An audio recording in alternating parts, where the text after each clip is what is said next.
Favazz here. Here's Sammy Hagar. Can you believe, I don't remember a time ever where your show has been postponed here at the amphitheater. Has there ever been one? I don't think so. I've done, like I've said before, I've done some really bad shows here in St. Louis. Oh, you have not. When I used to do the 2 nights at the Checker Dome, the second night was always a disaster because Irv Zuckerman, the promoter, would have this big feast. Remember the big shellfish feast after you sold out a night here. Right. And then I would sell out 2 nights.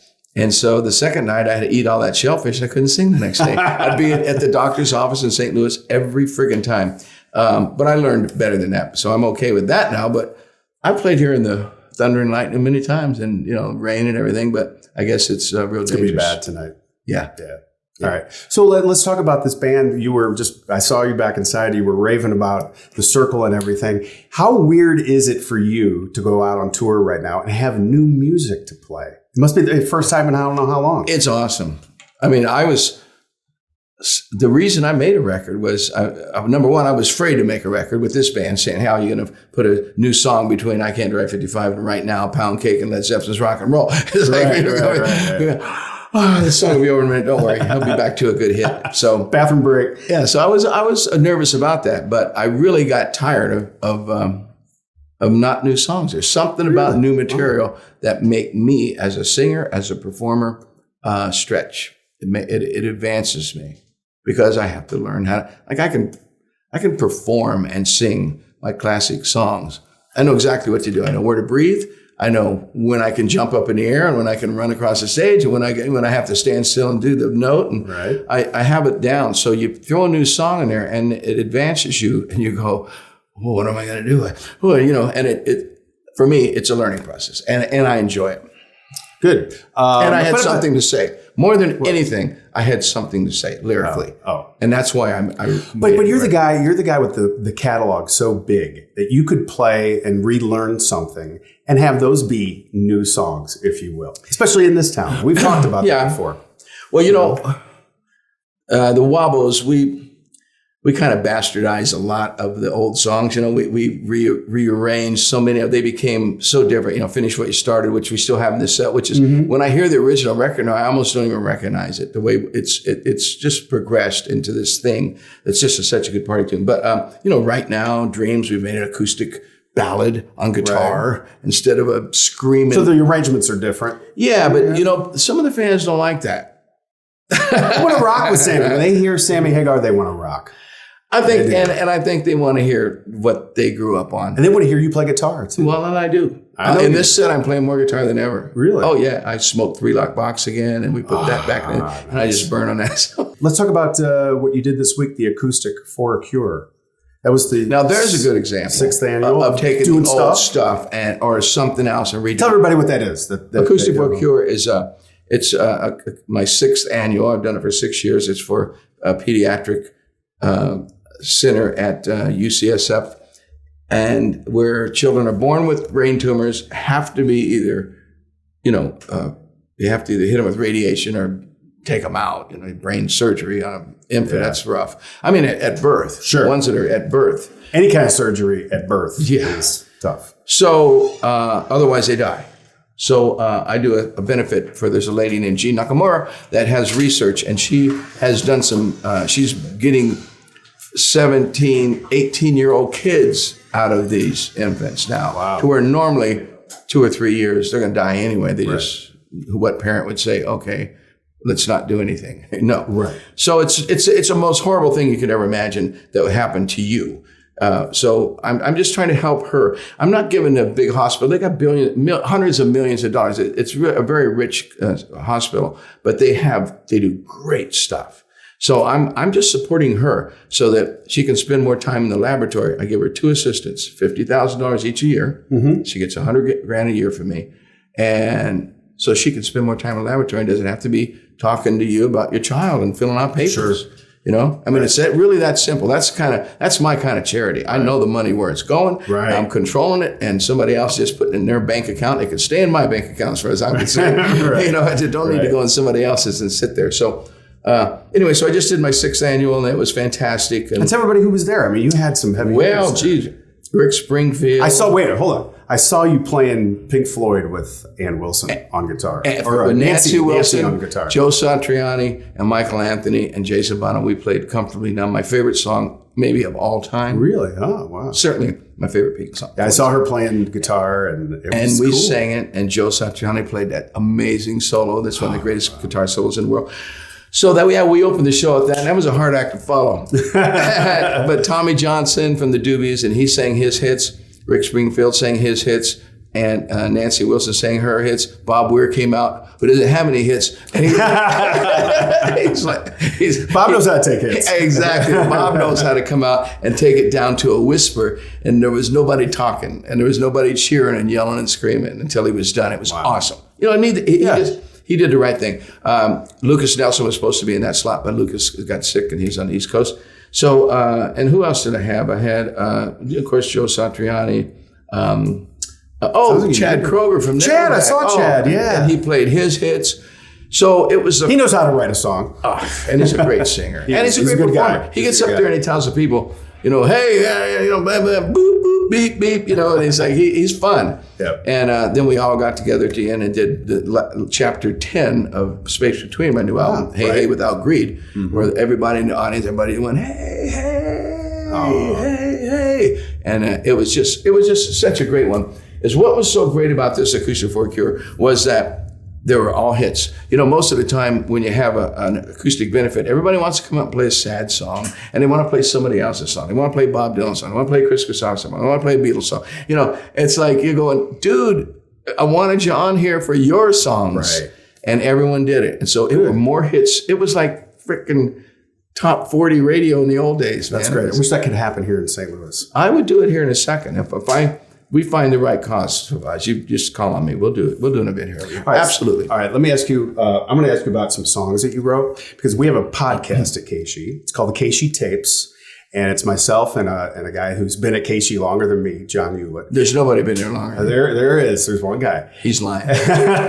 And we take old interviews that we have and we play them back and we pause them and give each other shit and ask questions. So we featured you 3 times. They're all my interviews. And I just did we just released the one Friday, episode 32 of the interview that you and I just did in February. Okay. Oh, so recently. recently, but the other one I did was you at the Hall of Fame, the KSHE Hall of Fame interview. The one that I did with you in Oklahoma City with Alex Van Halen, and I had to change my shirt. Yeah, to keep world peace. Wobble shirt I had a Cabo Wabo shirt on. So we haven't played that interview with you. Yeah, that's right. Show that again. So that's how Sammy got his way around wearing Cabo Wabo stuff. It counts. I'm all branded up. I mean, look. I mean, he's just walking Bill. Right, you are. So one of the things that John loved, he in this latest interview that we just did, was when you said you co-wrote "I Got the Fire" from Montrose, and that was the song that got you kicked out of the band. Yeah. Okay. He loved hearing stories like that,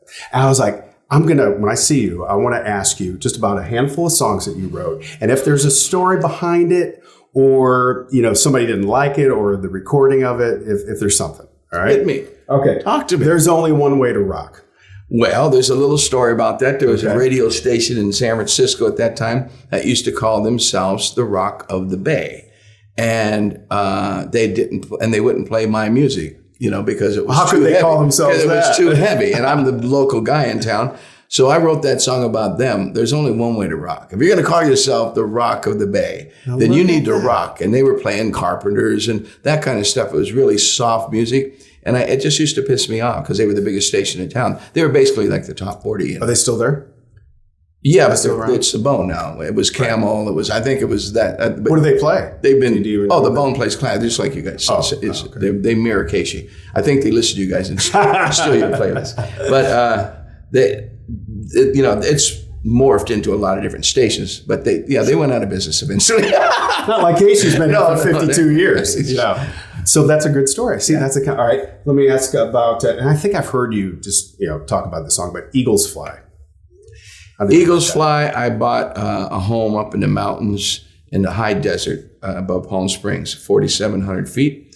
And the first time I moved in there, I just felt these really cool feelings. It was really just quiet. High desert's a very spiritual place anywhere. Really? high desert's just got a thing, you know. And I was up there and you can't hear nothing. You start hearing yourself breathe and stuff. And I just got this feeling about how it felt to be born. You know, I wasn't on drugs or nothing. But it just like, I was so alone up there. I went up there to write. Yeah. And I had just joined Van Halen. Right. So you were writing for that last record that you were obligated to put up? Okay. Yeah. And I was writing for Never Say Goodbye. Exactly. Right. Mm-hmm. So I went and I just thought, wow, I started trying to think about if I could go back and remember being born. You know, you remember more than you think. You know, like I can tell you, I remember getting circumcised because every time I see someone get cut, I feel it in my dick. Really? And I'm being straight up honest. And so. How old were you when you got circumcised? Born. There's no way you can. Yeah, first couple days. There's no way you can remember that. My dick does. and so I feel it. And it's a funny thing. So I was just trying to go back and trying to feel it. So I just wrote this song about, you know, being born. And it became a metaphor to a more of just a spiritual situation about living and dying, but and the space between. So I don't know. It was an interesting song that came from a weird place, and I don't know. Every time I sing it, I feel it. Yeah. My mother asked me to sing it at her funeral.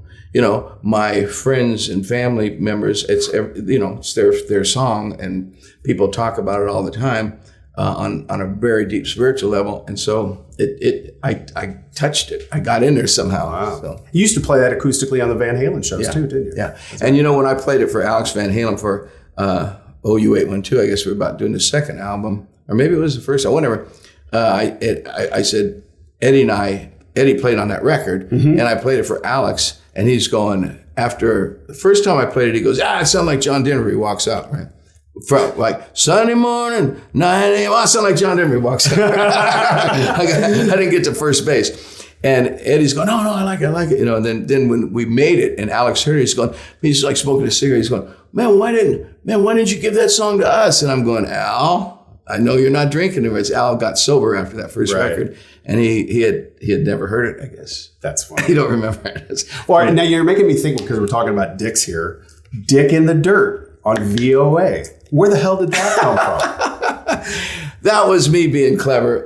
Back in those days, you know, in the 80s, used to have all kinds of, it was time for double entendre. Total double entendres. You know, see if you could get what you could get away with. Right. And that was me just seeing what I could get away with. All right.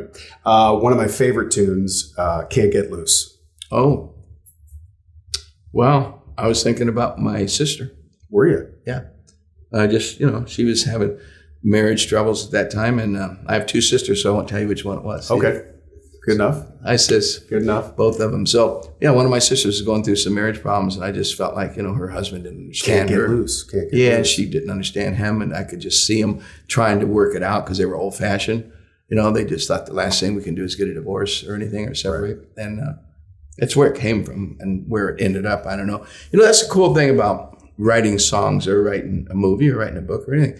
You can have a great inspiration. You need an inspiration to start. But once you've started, you can really take it anywhere you want. Then it's, you know, as long as there's an inspired start, I think. Or I guess the inspiration could come at the end. I don't know. But as long as inspiration comes, without inspiration, then you just got an exercise. Well, you were talking about in the interview that we did in February about concept records, that it's easier because you might have an inspiration for one song, but that leads to the next one, leads to the next one, leads to the next one. Exactly. And the reason Space Between I feel is my best record is because every song is inspired. To where normally I have an inspired song and then I say, I need 3 more songs. I just kind of pump one out. You know, I try to write the best you can always, you know, but you just don't always do your best writing until you're inspired. Right. So yeah, having a concept, you could keep pulling from that.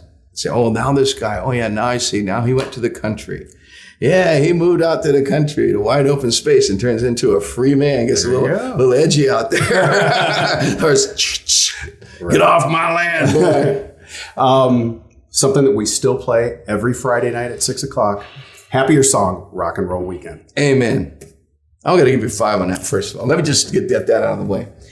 That song was me celebrating what I do. You know what I mean? That was a heartfelt, very inspired song. That was me picking up my guitar and just saying, you know, just living for what I do. You know how much I still love to jump out on stage, you know? There's something about you jumping and playing guitar, man. Still to this day, that's too cool to watch. It is. Yeah. Takes you back. It's a damn good way to make a living. Let me ask you one more song, Red. Because the Cardinals played that. I don't know if they play it this year, but the guy that does the podcast with me is the PA announcer. And we've talked about that the Cardinals played that beginning of Red, you know, when the Cardinals would take the field. Do they really? They used to. Oh, yeah, well, up until last year. Well, they need to start doing that. Why would you stop doing that? Is that when you became the Red Rocker?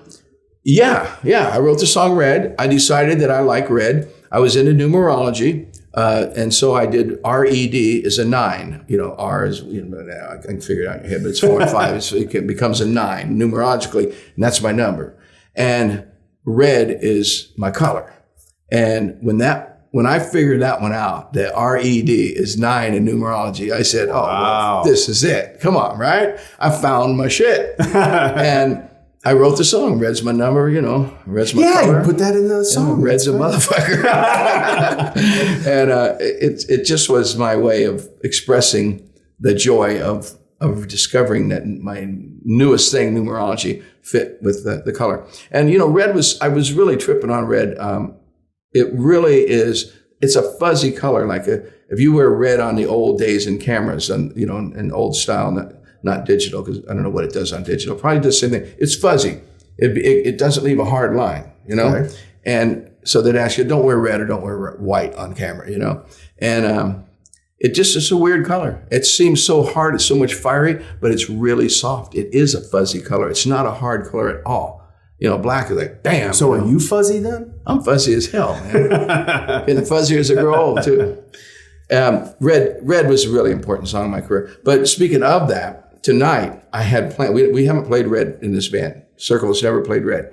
I said, we're going to play it in St. Louis tonight. So we rehearsed it last night at soundcheck and in the backstage. And I was going to walk out there in a certain time in the set, and I was going to scream, St. Louis, let's turn this whole fucking place red. Yeah, just like at Busch Stadium. Yep, I was going to do it. Well, you can do it tomorrow night. Oh, I will do it tomorrow night, but hope you don't give it away. Oh. I don't know when it's going to be posted. We could maybe wait and see. So, I could care less. I know. You know what? They're going to do what they're going to do, no matter what. I know those folks. Sammy, it's good seeing you, man, as always. And you know, we missed you last year. People, that's always like the questions start in January, February from the listeners. When's Sammy coming? You know, and then I knew last year you weren't going to tour so much. I love this band. I love this band so much. I decided to tour with this band and make a new record. I mean, that's how much I love it. You know, it's Favazz. You know, it goes through my head. Maybe just stop, you know? Right. But now I've decided. Every year I come up with a new excuse. I'm going to go out. Well, this year my excuse was, you know what? As long as I still have it, I can still sing all them songs. Okay. I can still give a great performance, and I may be better than ever. Mm-hmm. I'm not sure. I'm not bragging, but damn good. I think I still can do it and do a great job, worth the money. And the day I walk off that stage thinking, man, I just don't have it anymore. I'm done. I will cancel a tour if I was in the middle of it. Really? But that's why I don't tour, because I want to save what I got left in these knees and these hips and these voice. I want to save what I got left and savor it. I don't want to put it all on one tour. If I did 130 shows, I guarantee you I'd retire. If I did one of them old Van Halen tours or Wobbles tours, I would say that's it. I would probably say it about the 30th show and tell my manager, don't book one more show for me ever as long as I live. Right. But I'm savoring it. So I do 20, 30 shows a year, and I do great shows. You do. Thank you for being here. Thank you. All right, brother.